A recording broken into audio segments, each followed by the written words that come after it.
sabi ko sa kanya, gusto ko siya yung aakyat ko.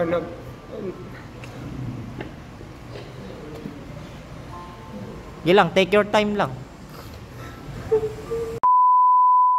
Hi JB. Hi kuya. Bale, ano? Isa ka sa hindi pa nakakasalang sa Willstock natin. Handa ka ba? Yes. Handa ka ba? Yes. Handa ka ba? Yes. Ayan. First of all, kagaya nila, introduce yourself first. Ay, yung buong pangako po ay John Brian Maligat, 15 years old, January 27, 2009. Nakatira ako sa Taguig. Ano ba yung pangarap ni JB? Gusto ko maging teacher. Teacher ng anong subject? 'Di ba may mga ganun? Major ng. Pero ano yung ano mo? Ano yung paborito mong subject? Filipino. Pilipina. Sino yung sumulat ng ano? Na. El Filibusterismo. Jose Rizal. Ano yung buong pangalan ni Jose Rizal? Jose Protasio Rialonda Mercado. Ano ba? Mali. Mali. Jose Protasio Rizal. Ano yung M niya? Ano ba yung M niya? Mercado. J-E-R-N. Tanda. Jose Protasio Rizal Mercado E. Alonso Rialonda. Okay. Hindi, ako lang naman yan. Ano? Bali, si JB, kilala dito bilang parang ate. Oo, ate. Ate na kuya. Wow. Kasi, si JB parang ano siya isa sa pundasyon ng Willgats. Wow. Kasi matagal na siya. Ano pa nga siya napasama pa sa KMJS, no? Oo. Yung mga kasamahan namin, natira na lang. Si Aika, JB, si Nala. Hindi naman siya kasama sa KMJS nun Okay. Bale, ano? Si JB ba, sino kasama sa bahay? Kasama ko po yung lola ko tsaka yung mga tita ko. Wait lang. Ilan pala kayo magkakapatid? Ako lang mag-isa. Pero kasi, yung mama tsaka yung papa ko, meron silang ibang pamilya. Pero ako lang talaga yung mag-isa. So parang wala kang kapatid sa mismong nanay tatay mo? Wala. So yung nanay mo may kasamang iba? Yung tatay mo may kasama rin? Ilang taon ka pa lang nung iniwan nila? Sabi sa akin 2 years old daw. So parang hindi mo talaga nakilala yung nanay at tatay mo? Ilang taon na nung nakilala mo siya? Yung papa ko katabing bahay lang namin. Katabing bahay niyo lang? Kasi parang yung lola ko, anak siya ng lola ko. Parang magkatabi lang ng bahay. Pero yung mama ko sa ibang lugar siya. So ibig sabihin, lumaki ka pero hindi mo kilala yung tatay mo? Kilala ko. Hindi, I mean nung 2 years old, di ba, iniwan ka? Kilala mo siya nung paglaki mo? So hindi ka lang umuwi doon, parang ganon. Pero hindi ka kinikilalang anak, ganon? Kinikilala niya akong anak. Parang kumbaga yung inuuwian mo lang iba. Yung nagpalaki sa'yo, yes, yung lola mo. Okay. Yung mama mo? Meron siya ibang pamilya kasi hindi ko lang siya masyado napupuntahan kasi ibang lugar siya. Ibang bayan, ganon, ibang lalawigan. Sang lugar? Tabing dagat, ganon? Iba kayo babayan yung lalawigan. Lalawigan bayan? Parang ganon. Kami lang yun Diyan lang yung tabi sa mapa. Sa Taguig din?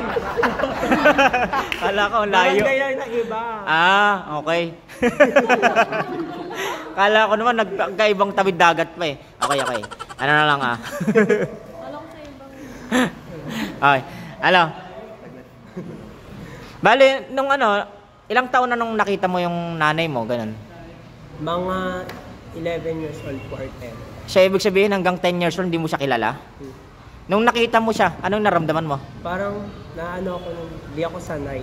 Tapos meron po time na pinupunta niya ako sa bahay na gusto niya ako kunin. So, ano yung sabi mo? Hindi po ako sumasama kasi parang nasasanay ako kasama yung lola. Parang napamahal ka na sa lola mo? Oo. Kasi, siyempre, siya yung nagpalaki, di ba? So, ano lang nasabi mo sa nanay mo nung time na parang gusto kang kunin? Wala, umiyak lang. Umiyak lang ako nung kinukuha niya ako. Kasi may iwan mo yung lola mo, parang ganun. Ayoko kasi iwan yung lola. Ilang taon na ba yung lola mo? 60 plus 62 na. Senior na rin. Okay, parang kumbaga ikaw na rin nag-aalaga sa kanya pagka once na talagang matandang-matanda na yung lola mo. Mahal na mahal mo talaga lola mo? Siyempre.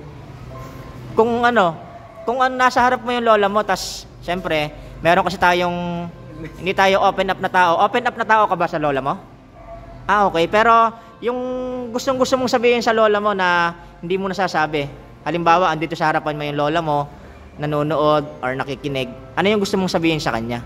Sinasabi ko sa kanya lahat na gusto ko sabihin. Kasi, yung hindi ko na nasasabi sa kanya na wag mo na siyang kasi okay lang, ilabas mo lang. Okay, wala namang masama dyan eh. Kasi sabi nga nila, pag nailabas mo yung yung luha mo, mas magiging maging maganda yung pakiramdam mo, komportable, magiging okay yung pakiramdam mo. Go! Tignan niya kung pag sinasabi ko sa kanya, gusto ko siya yung aakyat pa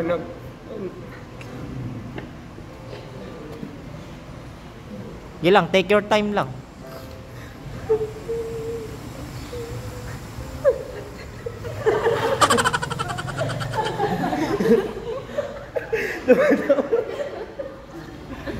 Sinasabi ko sa kanya na pag nakagraduate ako ng college, siya yung gusto kong mag-isabit ng medal sa akin.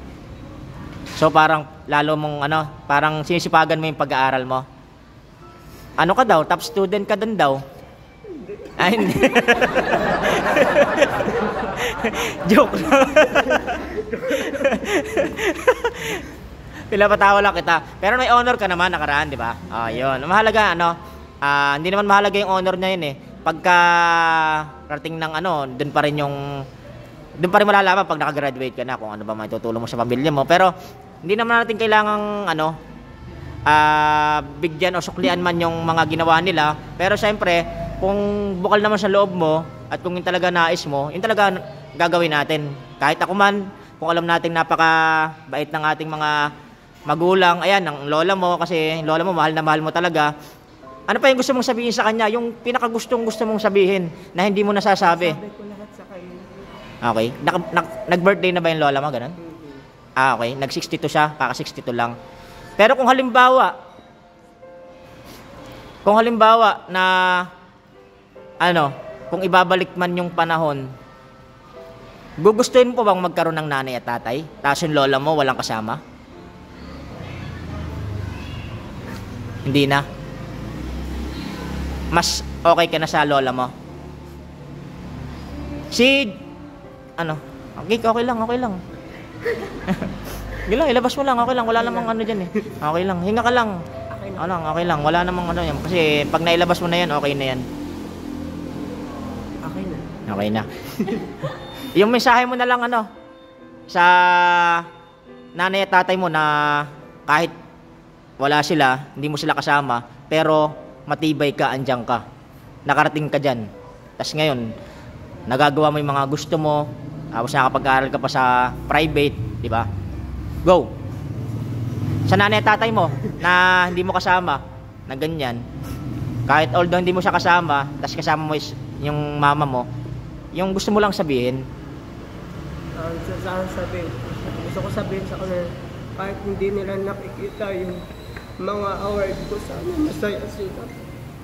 Kasi ginagawa ko din yung para sa kanila. Para maging proud din sila. Kasi nakaka-proud talaga yung bilang isang tao, isang bata na walang mga magulang pero nakakapag-aral, hindi tumitigil. Minsan hindi ka tumigil sa pag-aaral, di ba? Tuloy-tuloy ka, nasa private ka, hindi bumabagsak yung mga grades mo, naipagsasabay mo pa yung pagbabalibol. Di ba?